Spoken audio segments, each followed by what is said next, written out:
Bismillahirrahmanirrahim. Ada akun Mira 009982 ya.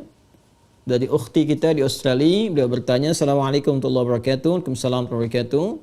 Semoga Ustaz dan keluarga serta seluruh tim Mira Institute selalu berada dalam lindungan Allah Subhanahu wa taala. Semoga Allah Subhanahu wa taala memberikan perlindungan terbaik kepada Anda dan keberkahan di tempat Anda beraktivitas, dan semoga Allah memercikan keberkahan dimaksud pada kita semua.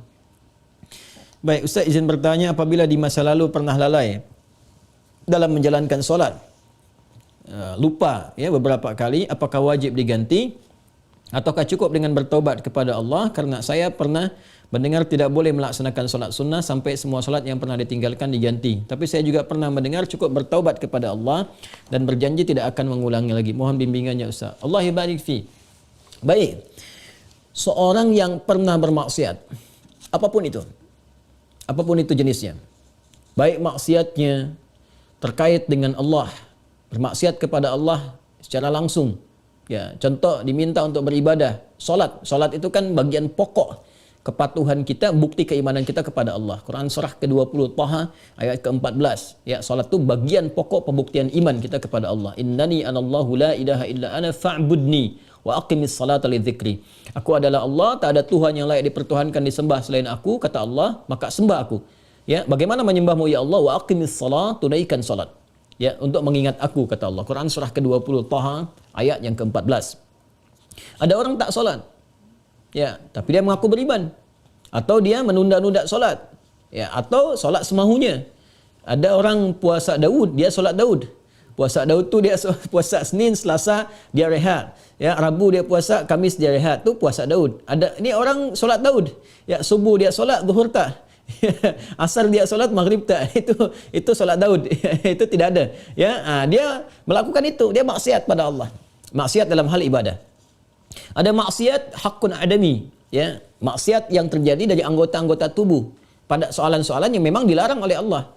Ya, lisan cakap yang baik, dia bercakap tak baik, dia mencela orang lain. Padahal Allah mengatakan, ya ayyuhalladzina amanu la yaskhar qaumin qaum. Hai orang-orang beriman, jangan saling mencela.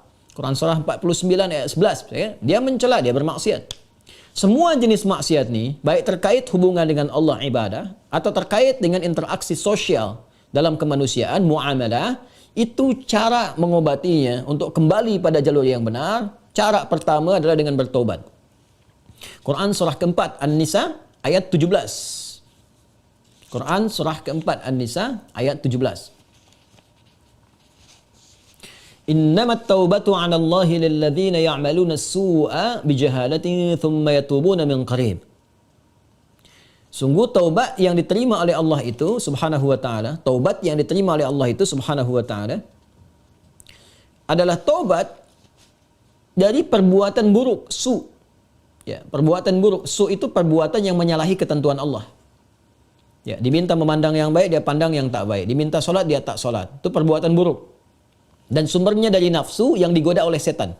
Jadi perbuatan su itu sumbernya dari nafsu yang diprovokasi oleh setan, digoda oleh setan, dikuasai oleh setan. Itu ada di Quran surah ke-12 Yusuf ayat 53.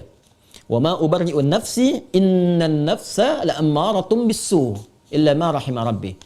Kita tak mampu menganggap diri kita suci karena ada nafsu yang masih diprovokasi, digoda oleh setan. Orang yang mengikuti godaan-godaan setan itu, was-was setan itu, maka nanti jiwanya akan mengikuti perintah setan, mengajak pada keburukan.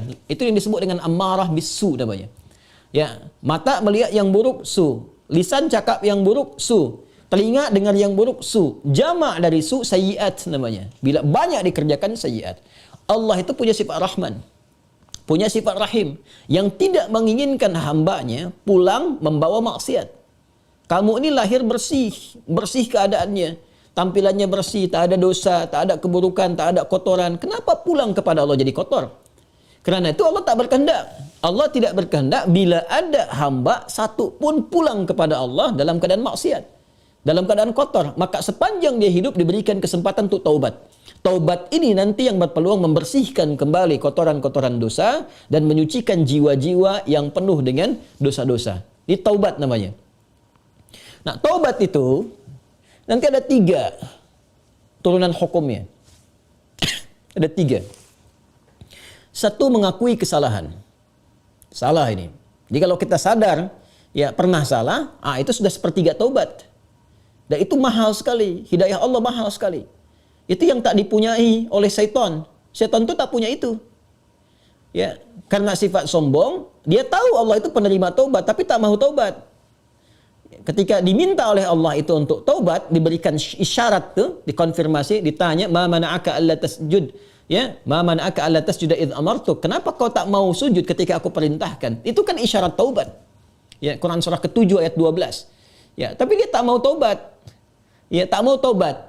Dia menjawab, "Ana khairum minhu, khalaqtani min narin wa khalaqtahu min tin." Aku lebih hebat. Nah, itu bahaya. Kesombongan itu bisa menutup seseorang untuk bertaubat kepada Allah. Itu bahaya sekali. Karena itu Allah mengharamkan kesombongan, ya, karena sayangnya kepada hamba diharamkan kesombongan supaya masih berpeluang untuk taubat.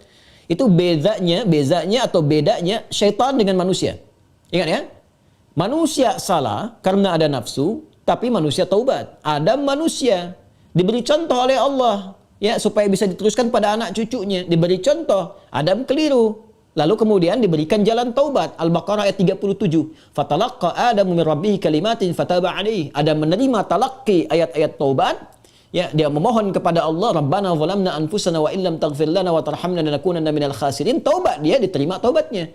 Syaitan salah, diberi kesempatan taubat, dia tak taubat. Ya, jadi jangan ikuti jejak syaitan. Wala tattabi'u khutuwatis syaitan. Quran surah kedua ayat 168. Jangan diikuti langkah syaitan. Kita beda dengan syaitan, kita beda dengan syaitan. Manusia salah, manusia taubat. Setan salah, setan tak kenal taubat. Jadi kalau ada manusia bersalah, pernah berbuat salah, tak mau dia taubat, itu patut diduga. Boleh jadi sedang dikuasai oleh syaitan. Nah, jadi kalau ada pertanyaan, itu pertanyaan fitrah. Ya, saya pernah salah. Itu selalu ada fitrah itu. Ya, dua anak Adam yang pernah salah satunya bermaksiat itu dan berkehendak untuk membunuh membunuh anak Adam salah satunya. Ada kisah dua anak Adam itu di surah Al-Maidah, ya, ayat 27 itu, ya, sampai dengan 30, ya.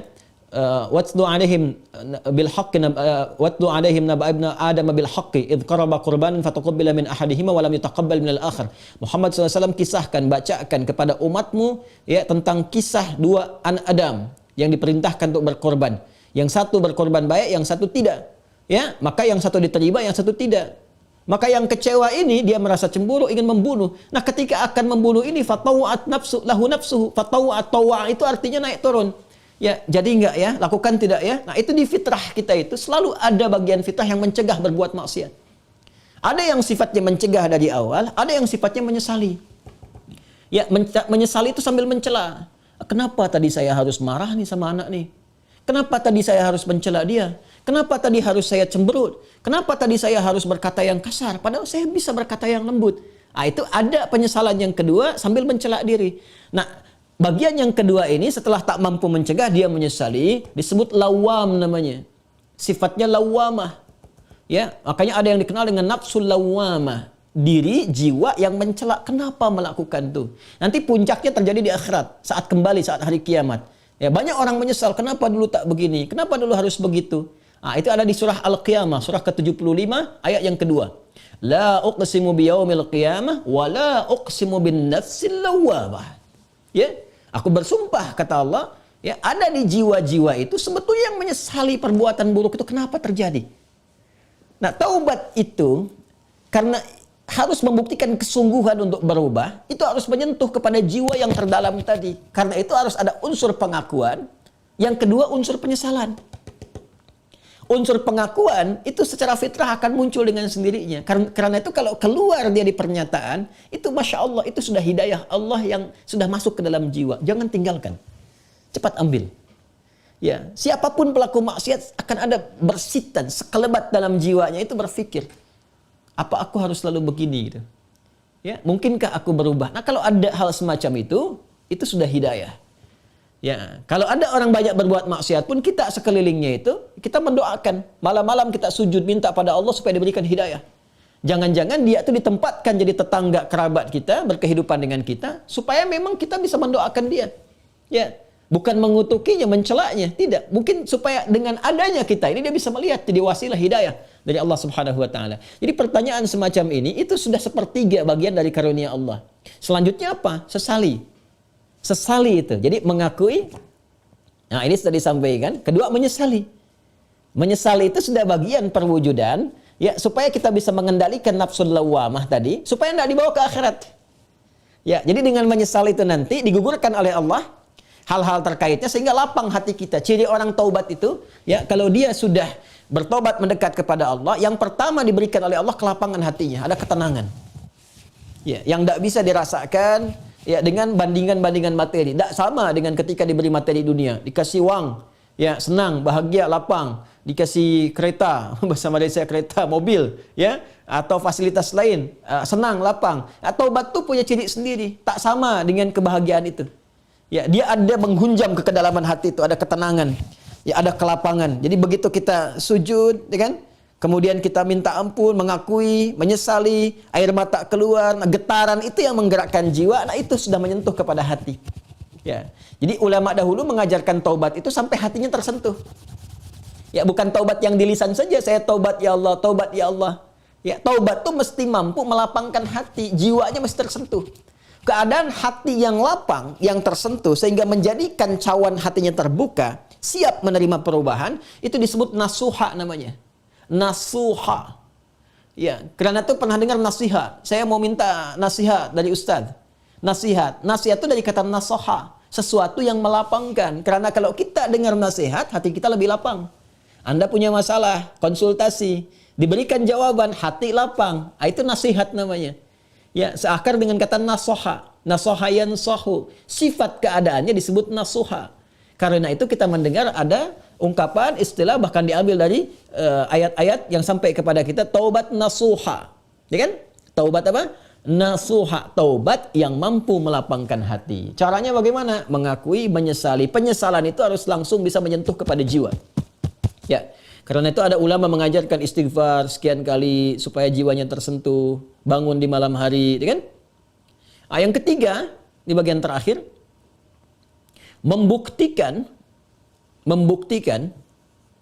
perubahan dari hasil taubat itu. Membuktikan perubahan dari hasil taubat itu dengan beramal saleh. Dengan beramal saleh. Jadi kalau saya bisa ilustrasikan seperti ini. Bismillah. Ini salah. Perbuatannya disebut dengan su. Ya, dengan segala turunannya. Mata salah, telinga salah, lisan salah sampai ke kaki, itu perbuatan su. Jamaknya sayyiat. Ya, tadi Quran surah ke-4 An-Nisa ayat 17 yang menggunakan su, 18-nya sayyiat. Ayat 17, innamat taubatu 'ala Allahi lilladzina ya'maluna su'a bijahalatin. Ayat 18-nya, wa laysatit taubatu lilladzina ya'maluna sayyiat. Ya, dan seterusnya ayat. Ini yang jelek, saya silang. Lawan dari ini namanya salih. Jamaknya salihat. Wal 'asr innal insana lafi khusr illa alladhina amanu wa 'amilus salihat. Ya, man amana wa 'amila amalan salihah. Ini tunggal, ini bentuk jamaknya. Taubat adalah jembatan yang mengalihkan perbuatan buruk ini kepada amal saleh ke sini. Tadi diawali dengan mengakui, ya Allah salah nih. Nah, biasanya Allah bantu dengan hidayah, ada pengakuan itu. Ya, ada pengakuan dalam diri kita, mengakui kita berdosa, mengakui kita keliru, kan? Diberi jalan oleh Allah, diberikan sentuhan. Nah, ini anugerah yang pertama nih. Karena itu kalau ada diberikan ini, tadi saya katakan itu sepertiga dari anugerah. Sambut dengan penyesalan, menyesali. Menyesal ini tak hanya mengatakan, kita katakan saya menyesal ya Allah, tak. Sampai merasakan di hati itu kelapangan. Itu disebut nasuha. Taubat nasuha, taubat yang melapangkan kepada jiwa, kepada hati. Ya, sampai merasa tenang, enak, kan? Mampu membezakan antara ini keliru, ini benar, kan? Kita menyesal, air mata keluar. Makanya Nabi pernah menyampaikan dalam kondisi seseorang itu, Masya Allah, kan? Dia dalam keadaan sunyi sendiri, lalu menetes air matanya karena merasa berdosa, ya. Menyesal dia, menetes air mata dalam kesendirian karena merasakan penyesalan dari dosa. Seketika Allah turunkan ampunan untuknya. Ya, itu banyak riwayat-riwayat yang sahih. Yang ketiga, membuktikan keberhasilan dari taubat ini dengan merubah ini yang yang sayyiat jadi saleh, salihat. Mengganti perbuatan buruk yang salah itu dengan amal yang saleh. Apa kaitan dengan pertanyaan tadi dari saudari kita yang dari Australia tadi? Ya, kaitannya adalah ini bentuknya seperti apa? Apakah harus sama dengan jenis kesalahan yang dilakukan atau berbeda? Yang penting amal soleh saja. Karena ayat-ayat Quran yang mengiringi ini sifatnya memberikan kata umum. Ya, faman taba wa aslaha. Siapa yang tobat wa aslaha. Kemudian dia memperbaiki diri. Aslaha itu kan berubah menjadi soleh. Aslaha yuslihu. Aslaha. Itu banyak ayat di Al-Quran tuh. Mentaba wa aslaha. Taba wa aslaha. Dia tobat lalu dia buktikan ingin berubah jadi soleh. Memperbaiki diri. Ya, karena katanya masih umum sifatnya, karena itu terbuka untuk bisa mengerjakan berbagai hal. Yang penting ada pembuktian. Jadi yang dituntut dari taubat itu sifatnya pembuktian saya berubah. Ya, pembuktian saya berubah. Itu intinya. Ya, jadi ketika sampai di level kedua ini pun ampunan turun. Tapi untuk membuktikan bahwa kita sudah meraih ampunan itu, kita buktikan dengan merubah diri. Berubah dari sini, bertransformasi, berpindah ke sini. Bagaimana caranya? Buktikan. Disinilah kemudian para ulama membimbing kita. Ya, ada pendapat misalnya yang mengatakan kalau jenis yang ditinggalkan perbuatan sayyiatnya atau maksiatnya ya terkait dengan ibadah kepada Allah, pernah meninggalkan salat, ya kan? Maka bagaimana cara memperbaikinya? Ganti, perbaiki salat ini. Ya. Dari yang pernah kemudian ditinggalkan, maka ada yang berpendapat dengan qadha salat ketika ingat dikiaskan. Ya. Maka di waktu-waktu tertentu, ya saat yang bersamaan, misal setelah salat zuhur ditunaikan, zuhur selesai ditunaikan, ya maka yang lain ada salat sunnah, dia mencoba untuk mengganti dahulu yang terdahulu, yang pernah dia rasakan tertinggal, dia niatkan untuk mengganti. Ya, ini di mazhab Syafi'i sangat populer. Ya, maka dia salat kemudian untuk dia niatkan mengganti yang terdahulu.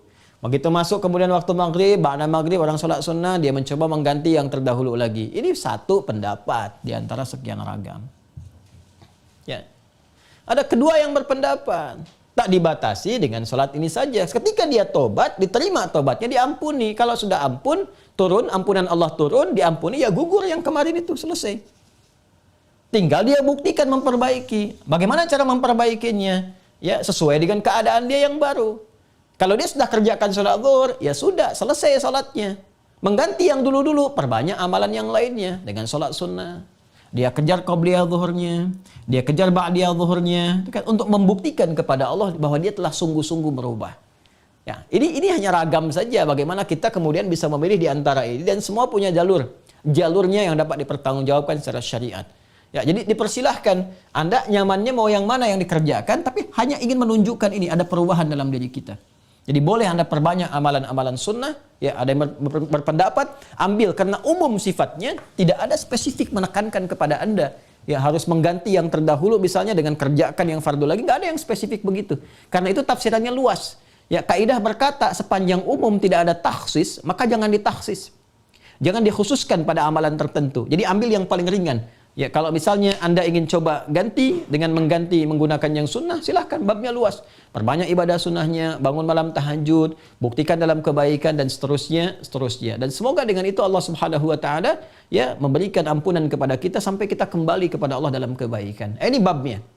Ini babnya. Jadi prinsipnya sebetulnya bukan persoalan apakah ganti menggunakan fardunya lagi atau cukupkan dengan yang sunnah saja. Bukan itu persoalannya. Persoalannya sejatinya adalah bagaimana kita membuktikan kepada Allah kita berubah. Dan babnya luas. Ya. Jadi kalau Anda kemudian ingin memperbanyak yang sunnah, silahkan. Perbanyak sunnahnya, tunjukkan berubah. Sedangkan yang kemarin sudah kita mohonkan kepada Allah, minta diampuni, terampuni. Ya Allah berikan kepada kita diampuni dan seterusnya. Ya, jadi kalau Anda ingin pilih kemudian untuk mengulang kembali dikiaskan sholat di saat ingatnya. Ya, orang lupa saat ingatnya, pada waktu ingatnya dia itu sholat. Ya orang tertidur bangun, saat bangunnya dia itu sholat. Misalnya ada orang tidur dari subuh, kemudian dari sebelum subuh dia tidur, bangun-bangun dia jam 10 misalnya kan. ya baru ingat dia belum sholat subuh, maka saat ingatnya itu dia kemudian menunaikan sholatnya. Nah, ini dikiaskan kepada keadaan seperti itu, ya kemudian dia tunaikan. Adapun orang-orang yang kemudian dia ingin memilih, saya ingin perbanyak yang sunnahnya saja, tak ada masalah, ya tak ada masalah. Ya jadi silahkan perbanyak sholat sunnahnya, dan tidak ada satupun dalil yang spesifik mengatakan dilarang menunaikan sholat sunnah sebelum yang fardunya tercukupi dahulu. Kita pun tak tahu berapa fardu yang sudah tertinggal. Bagaimana mencukupinya? Ya, jadi nggak ada dalil spesifik seperti itu. Yang ada adalah terbuka luas untuk kita beramal, membuktikan kesungguhan kita telah berubah.